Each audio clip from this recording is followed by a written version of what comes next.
నమస్తే అండి, మీ సతీష్. కన్నడ నటుడు దర్శన్ ఇంకా పీకల లోతుల్లో రేణుకా స్వామి అనే అభిమానిని చంపేసిన కేసులో ఇరుక్కుపోయినట్లే. తిరిగి బయటకు వస్తాడు, సినిమాలు చేస్తాడు, ఆటోగ్రాఫ్లు ఇస్తాడు, సెల్ఫీలు ఇస్తాడు, ఫోటోగ్రాఫ్లు దిగుదాం అనుకుని ఇంకా అతనికి బాకాలుదే బ్యాచ్ ఇంకా అన్నీ మూసేసుకోవచ్చు. ఈ వీడియో మొత్తం చూసాక మనిషేనా అనేంత కోపం ఖచ్చితంగా మనిషి అనేవాడు కనిపిస్తుంది. అన్ని సంచలన విషయాలు ఉన్నాయి. వీడియో ఎక్కువ మందికి షేర్ అవ్వాలంటే ఖచ్చితంగా ఒక లైక్ కొట్టడం మర్చిపోకండి. అట్లాగే నేను ఇంతకు ముందే అడిగినట్టు అసలు సినీ హీరోలకు దేవుళ్ళ మాదిరిగా పూజించే అంధ భక్తులను వాళ్ళు ఎంత దారుణంగా ట్రీట్ చేస్తారో చెప్పడానికి ఒక లైవ్ ఎగ్జాంపుల్ ఈ 33 ఏళ్ల రేణుకా స్వామి దుర్ఘటన. దీనిపై మీ అభిప్రాయం ఏంటనేది కామెంట్లో తెలియజేయండి. దేశవ్యాప్తంగా ఇప్పటికే సంచలనం సృష్టించిన ఈ కేసుకు సంబంధించి నేను పూర్తి వివరాలతో 2 రోజుల కిందటే ఫుల్ డీటెయిల్డ్గా ఒక వీడియో అనలైజ్ చేసి చెప్పా. అది చూడని వాళ్ళు ఉంటే చూడండి, ఈ కామెంట్ సెక్షన్లో కూడా పిన్ చేస్తా. అట్లాగే వీడియో చివరిలో కూడా లింక్ అయితే పెడతా. మీకు రేణుకా స్వామిని ఎలా చంపారు, ఎందుకు చంపారు, ఎక్కడ చంపారు, ఎంత దారుణంగా హతమార్చినప్పుడు బిహేవ్ చేశారు, ఇవన్నీ కూడా ఫుల్ డీటెయిల్స్తో ఉంటాయి అందులో. ఈ కేసులో ఇప్పుడు మరో ఊహించిన ట్విస్ట్ ప్రధాన నిందితులైన దర్శన్ అతని గర్ల్ ఫ్రెండ్ పవిత్ర గౌడ్కి ఎదురయ్యింది. దర్శన్కు అత్యంత సన్నిహితంగా సహాయకుడిగా ఉండే ఎస్ ప్రదోష్ అనే వ్యక్తి ఇప్పుడు ఈ కేసులో అప్రూవర్గా మారిపోయి అసలు ఏమేం జరిగాయో లైవ్లో జరిగినవన్నీ పోసగుచ్చినట్టు చెప్పేస్తానని తనకు క్షమాభిక్ష పెట్టమంటూ బెంగళూరు కోర్టులో పిటిషన్ దాఖలు చేశాడు. ఈ కేసులో ఇతను 14వ నిందితుడిగా ఉన్నాడు. తను కేవలం వాళ్లతో పాటు ఆ హత్య జరిగిన టైంలో అక్కడ ఉన్నానే తప్ప ఆ హత్యలో నేను జోక్యం చేసుకోలేదు. పైగా ఆపాలని ప్రయత్నించిన ఆ రేణుకా స్వామిని కాపాడాలని ఈ దర్శన్ వారించాలని ఎంత ప్రయత్నించినా దర్శన్ నా మాట వినలేదంటూ అన్ని విషయాలను బయటికి చెప్పేస్తానంటూ కోర్టు అనుమతి అయితే కోరాడు. దీంతో ఇతడు ఏం చెబుతాడా అని దేశమంతా ఎదురు చూస్తుండగా అందరూ ఊహించినట్టే సంచలన విషయాలనే ఇప్పుడు ఇతడు బయట పెట్టేశాడు. ఆ ఘటన జరిగిన రోజు పిన్ టు పిన్ ఏం జరిగిందో చెప్పేశాడు. ఆ షాకింగ్ ఫ్యాక్ట్స్ తెలుసుకునే ముందే మీ అభిప్రాయాన్ని ఖచ్చితంగా తెలియజేయండి. అసలు అంత అంధభక్తులు హీరోలకు అవసరమా? అసలు అట్లాంటి వాళ్ళపై మీ అభిప్రాయం ఏంటంటే అట్లాగే వీడియోకి ఎంతవరకు లైక్ చేయకపోతే లైక్ చేయండి, షేర్ చేయండి. ఇలాంటి మరిన్ని వీడియోస్ కోసం మన ఛానల్ అయితే సబ్స్క్రైబ్ చేసుకోండి. 2024 జూన్ 8న ప్రదోష్కు దర్శన్ ఫోన్ చేశాడు.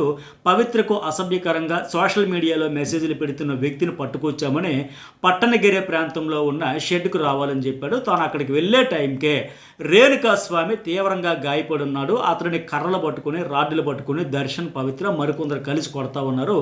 తాడుతో కట్టేసి కరెంట్ షాకులు కూడా దర్శన్ పవిత్ర ఇవ్వడం నా కళ్ళతో నేను చూశాను అంటూ ప్రదోష్ అయితే బయటపెట్టేశాడు. దర్శన్ తన బూట్లతో రేణుకా స్వామిని బలంగా తనడంతో అతను ఎగిరి గోడ కొట్టుకుని కింద పడిపోయాడు. దీంతో అతని తల గుండె భాగంలో గాయాలై రక్తం బయటకు వచ్చింది. అతను దెబ్బలు తట్టుకోలేక క్షమించండి, కాపాడండి, రక్షించండి, క్షమించండి అని పదే పదే ప్రాధాయపడతా ఉన్నా సరే పట్టించుకోలేదు.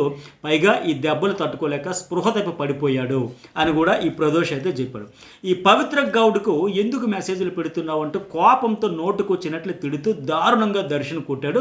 అప్పుడే అతడి తల ముఖం నుంచి రక్తం కరడం నేను చూశానంటూ ప్రదోష్ తన వాంగ్మూలంలో చెప్పేశాడు. ఆ తర్వాత పవిత్ర గౌడ్ తన కాళ్ళ చెప్పులు తీసి రేణుకా స్వామిని విచ్చలవిడిగా కొట్టింది. తర్వాత అందరూ కలిసి విచక్షణారహితంగా అతడిపై దాడి చేశారు. తీవ్రంగా గాయపడిన తర్వాత కూడా దర్శన్ పవిత్ర కోపం ఏమాత్రం తగ్గలేదు. అతను మొత్తం బట్టలు విప్పించి కేవలం ఒక చెడ్డీ మాత్రమే ఉంచి తీసుకెళ్లి తలకిందులుగా అక్కడున్న ఒక టాటా ఏస్ వాహనానికి నైలాన్ తాడుతో వేలాడదీశారు. అలా వేలాడదీసిన తర్వాత కూడా కొట్టడం ఆపలేదంటూ ప్రదోష్ అయితే తన వాంగ్మూలంలో న్యాయస్థానంతో బయటపెట్టి చెప్పాడు. ఇంత దారుణంగా కొడుతుంటే రేణుకా స్వామి చనిపోతాడు వద్దు అని తను అడ్డడానికి ప్రయత్నించాడంట. దర్శనను వారించినా సరే అతను ఏమాత్రం పట్టించుకోలేదని ప్రదోష్ అయితే చెప్పాడు. ఆ తర్వాత అతన్ని కట్టేసి కరెంట్ షాక్ కూడా ఇవ్వడంతో విలవిలలాడిపోయాడని చెప్పాడు. ఇంకా దారుణమైన విషయం ఏంటంటే రేణుకా స్వామిని కొట్టి కొట్టి కొట్టి హింసించిన తర్వాత ఆహారం నీళ్లు ఇచ్చారంట. అతను వాటిని తిన్న తర్వాత కూడా దర్శన్ అతను గుండె మెడపై బూటికాలితో బలంగా తన్నాడంట. దీంతో రేణుకా స్వామి స్పృహ తప్పి కింద పడిపోవడంతో అత్యంత పైశాచికంగా ఈ దర్శన్ అనే వరస్ట్ ఫెలో తన 2 కాళ్ళతో రేణుకా స్వామి గుండెలపై నిలబడి తొక్కి తొక్కి చంపాడంట. దీంతో తానే జోక్యం చేసుకుని దర్శనను రేణుకా స్వామి గుండెలపై నుంచి పక్కకు లాగినట్లు ఆ రోజు జరిగిన దారుణమైన విషయాలన్నింటినీ నేను లైవ్లో ఉండి చూశానంటూ ఆ ప్రదోష్ అయితే బయటపెట్టేశాడు. ఆ తర్వాత రేణుకా స్వామిలో కదలిక లేకపోవడంతో పరీక్షిస్తే అప్పటికే చనిపోయినట్లు గుర్తించామని. ఇక తర్వాత నుంచి దర్శన్ మరో డ్రామా మొదలెట్టాడు అన్నట్టుగా ప్రదోష్ చెప్పుకొచ్చాడు. ఆ డ్రామా ఏంటంటే రేణుకా స్వామిని చంపేసిన ఘటనలో తన ప్రమేయం ఏమీ లేదన్నట్లుగా సాక్ష్యాలను తారుమారు చేసేసి వేరొకరు ఎవరో చేసేసారు చంపేశారు అన్నట్లుగా చేసి విషయం పెద్దది కాకుండా చూడాలని, బయటపడకుండా మొత్తం హైడ్ చేసేయాలని, లేకపోతే నేను తుపాకీతో కాల్చుకుని ఆత్మహత్య చేసుకుంటానంటూ దర్శన్ తనను బెదిరించాడంటూ ప్రదోష్ తన వాంగ్మూలంలో చెప్పేశాడు. ఎంత డబ్బులైనా సరే ఇచ్చేసి ఈ హత్య ఎవరో ఒకరు చేసినట్లు ఒప్పుకునేలా చేయమంటూ తనకు దర్శన్ చెప్పాడంటూ ప్రదోష్ బయటపెట్టాడు. అందుకే తాను దర్శన్ చేసిన అకృత్యాలన్నీ దాచిపెట్టానని, ఆ తర్వాత కల్పిత కథ సృష్టించడానికి ఏం చేయాలో అంతా కలిసి అక్కడే మాట్లాడుకున్నామని, ఆ తర్వాత శవాన్ని తీసుకువెళ్లి మురుకు కాలువలో పడేయాలని నిర్ణయించినట్లు ప్రదోష్ తన అప్రూవర్ పిటిషన్ లో వెల్లడించాడు. ఇంతకు ఈ 40 ఏళ్ల ప్రదోష్ ఎవరంటే దర్శన్ కు సంబంధించిన అన్ని పనులు చూసుకునే ప్రధాన నమ్మకస్తుడైన సహాయకుడు.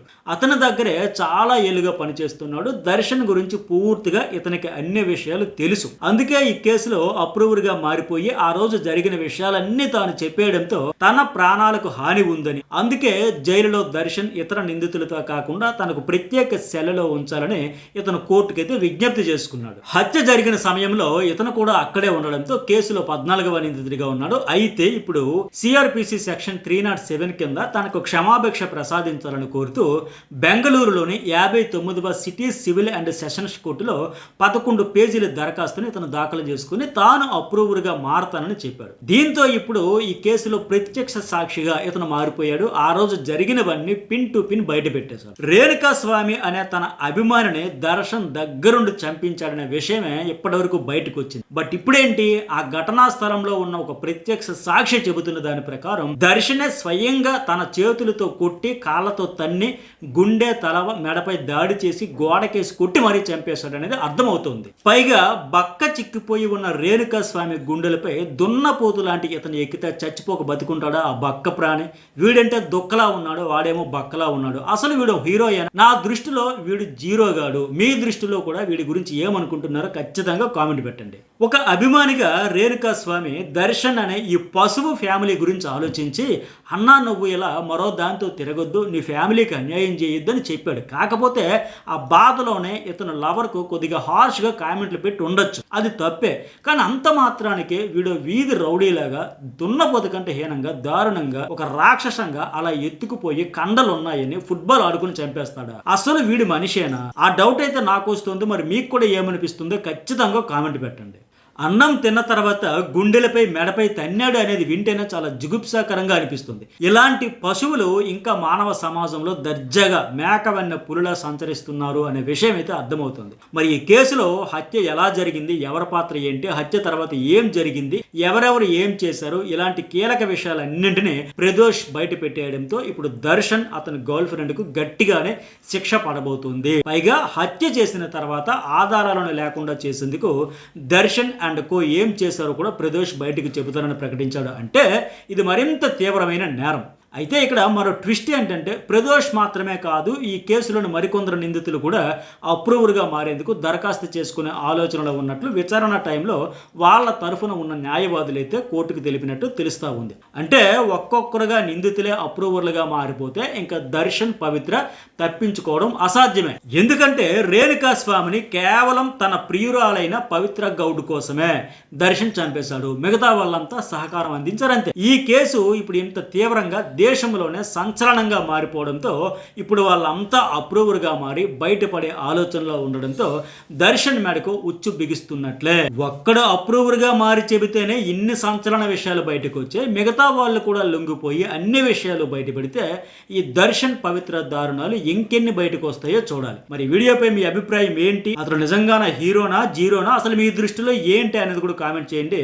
ఇలాంటి మరిన్ని వీడియోస్ కోసం మన ఛానల్ అయితే సబ్స్క్రైబ్ చేసుకోండి.